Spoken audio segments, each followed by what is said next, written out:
It's your Tackle HD fishing report for Table Rock Lake. Here's Matt Fielder with the latest. Hey guys, this is Matt Fielder with MJF Guide Service and Modern Outdoor Tackle, giving you your mid-January fishing report for Table Rock Lake, presented by Tackle HD. The lake level is 914.84, so we're just under normal winter pool of 915, but it's right there. I mean, your normal structure that's in the water is there. It seems to rise up a little bit with the rain we've had recently, so I see it continuing to rise. So what's going to happen is, if we get some rain, which it's calling for, it's going to dirty up some of the creeks, and there could be a little bit better shallow bite for that new incoming water. So you shallow guys, be watching out for that to come. It's blowing in, stuff to the lake. So, that gives the shad some opportunity to move up and feed on some of that stuff, and then the bass are going to follow. So be looking for that coming up with the rains coming up.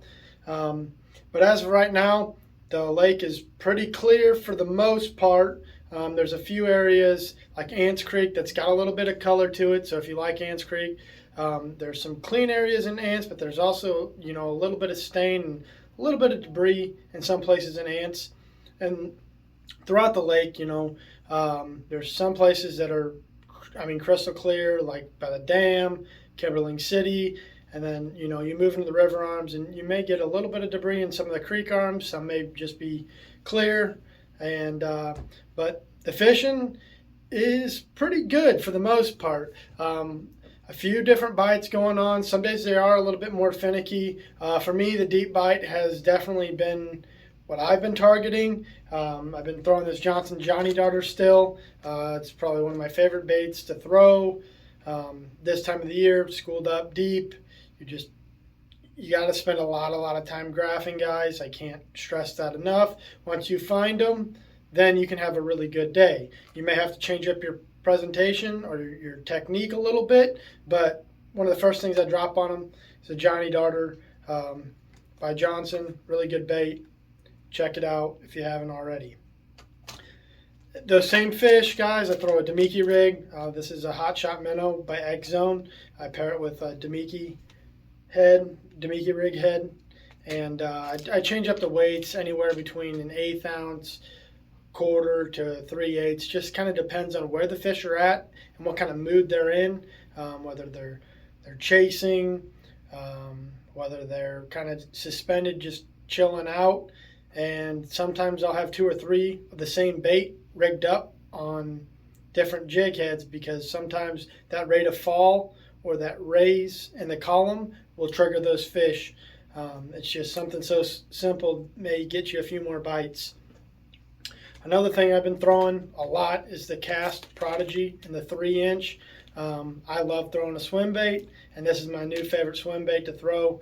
Just target those same schools that we're throwing the Johnny Darter and the Damiki rig at. I just back off of them a little bit. Sometimes they feel that pressure of the boat sometimes, so sometimes you need to get off of them and make a longer cast, and that's when I resort to throwing the Prodigy right there. And it's a good bait. You can even nose hook this and fish it Damiki style, or kind of like a drop shot almost as well, and it gets a lot of bites that way too. So don't be afraid to check that out and try that next time you're out on the water. So for those vertical fish again, this is a blade bait. This one's a Damiki Vault. It's one of my favorite blade baits. There's a lot of good blade baits out there.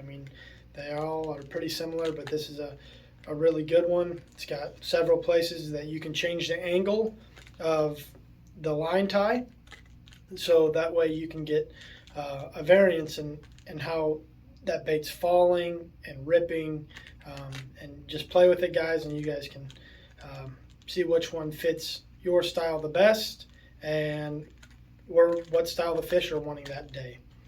I know a lot of people, some people really like it and other people really don't, but it's A-rig season, guys, and if you guys are on timber, brush, chunk rock banks, transition style baits, it's the time of the year to throw an A-rig, guys. I mean, some of the biggest fish are caught on an A-rig every year, and now is really the time to be throwing it. So, pick out your favorite one. This is a Shane's Baits.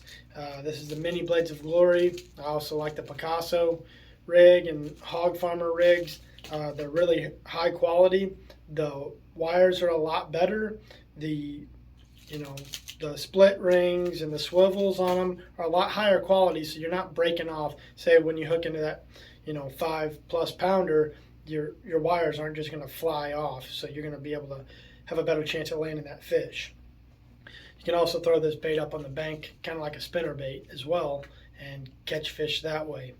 But for you bank guys, I've been dabbling a little bit, not a ton because I am a deep guy, but this Tiny 4 by Rapala has gotten me some bites. I think, with it being a slim profile, it's kind of a balsa type bait, and it's got a circuit board. This one's the brown crawdad, or the root beer crawdad color. The reason why I like it, it's got a little bit of green. It's a little dull, but it's got a little bit of orange. So if you've been out catching some fish and you notice that some of these fish are spitting out crawdads, they look kind of dull. I know they've been eaten already, but they got a little bit of orange, but they're a pretty dull color from what I've seen. At least the fish I've been catching have been pretty dull. So this root beer crawdad color for me has, that's how I've been matching the hatch.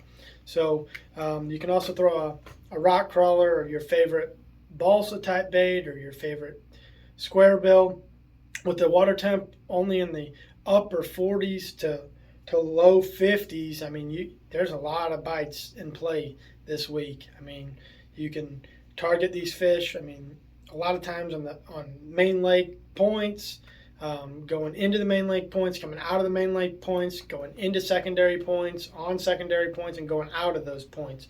So just fish, 100 yards with the crankbait leading up to the point, and then 100 yards past it, and you'll pick up some fish. You do got to cover a little bit more water, and not every point's going to have fish on it. It's just this time of the year, guys, they just group up in certain little areas, and one day they may be here, the next they may be on a different one. So if you're a shallow guy, or a deep guy, I mean, you really do just have to kind of cover water.